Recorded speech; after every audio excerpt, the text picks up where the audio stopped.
Hey guys, Zach Eberson here.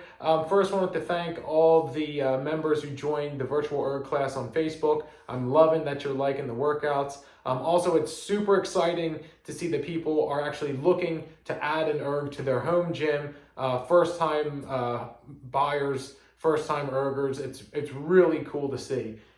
So if it is your first time buying an erg, or if you're new to this kind of thing, I'm going to go over how to set up the erg, because if you go to the gym, you might be sitting down and you don't know what the person before was doing. They might be using it for bicep curls. So you sit down. First things first is the foot plates. Okay, so you want the foot plates to be on the balls of your feet and kind of gauge it at like the top of your shoelaces. So to give you a frame of reference, I'm a size 12 shoe. So I'm sitting down here and the foot straps, the foot plates are at a 2.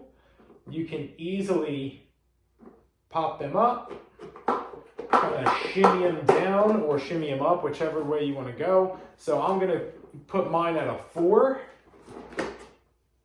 I would slide your foot in, bring it down, and then bring the straps across. A 4, a 5 really doesn't make that much of a difference, to be honest. It's all about comfort. But you want it across the widest part of your foot. You don't want your heels to come up on the drive. You want a little bit of ankle flexibility though. So if the shoes are too low or the foot plates are too low or the foot plates are too high, you're not going to get that ankle flexibility. Because what you want is ideally for your shins to be at 90 degrees. You might see on some of the workouts, I choose to do mine barefoot. Again, it's all about comfort. It's all about, what works for you. It's just all about feel and connection. So these are flat runners. These are fine. I would not erg in like those Hokas, the ones with like a lot of cushion. Because all the force that you put into the shoes, all that force is going into the cushion, and then the cushion is going to transfer to the foot plate. You want the pressure onto the foot plate. So if you go barefoot, again, I'm size 12 shoe with the shoes on, I'm at like a 4. I bump these guys up to like a 2. Okay, so if you do go barefoot, you're going to want to bring your foot plates up. But same thing, strap them in across the balls of your feet, and you're good to go. Okay, second up is the fan, all right, or the damper. So the lower the damper, the lighter it is. Heavier the damper, heavier it is. So people always ask, where do I keep my my damper?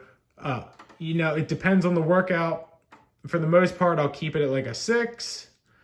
If I'm testing, maybe I'll keep it at like a little bit more than a 5 or a 6.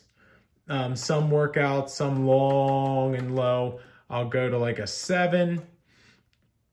If you're testing for max watts or if you're in CrossFit and it's max calories or something like that, you want to maybe crank it to 10. But I wouldn't go more than like 3 minutes out of 10 because it's really going to hurt the back. I would say masters women and early high school girls, 3 or 4 would be fine. Average male, 5 or 6. If you're like one of these big hosses, these Clydesdales, maybe 6 or 7 on the reg. But again, it goes down to, what the workout is, and also goes to what you're comfortable at. All right. And find out exactly what your drag factor is. You would turn your erg on, and this is the older model, the PM3. So you would turn your erg on, more options, display drag factor. And then what you would do is, sorry for the shaky video, you would just take a couple strokes, full strokes. I'm just doing arms only right now. And your drag factor pops up. 2 more quick notes. Attire. You can wear maybe like tight running shorts. I always wear either one of my unisuits or the spandex. You want to wear something tight. You don't, if you want a baggy shirt, tuck it in, because you don't want it to get caught in the wheels, in the slide, especially mid-workout. And also it's going to ruin the shirt. You're going to have 2 grease marks going down. But you don't want basketball shorts. You want to keep it tight. You want to keep it kind of form-fitting because you want the range of motion. You don't want bulky clothing getting in the way.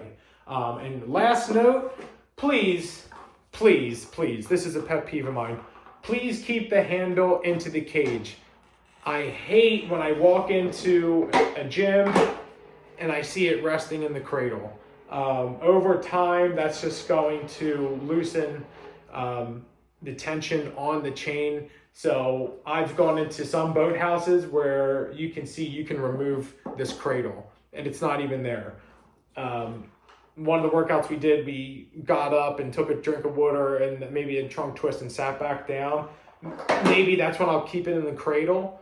But as one of the first videos we filmed, the girls came and they were in the shot. I just tucked it behind my legs real quick, even if this wasn't here, okay? And then got the handle. But when you're done, wipe it down and put the handle back into the cage. And when you wipe it down, it goes to prevent any cross-contamination.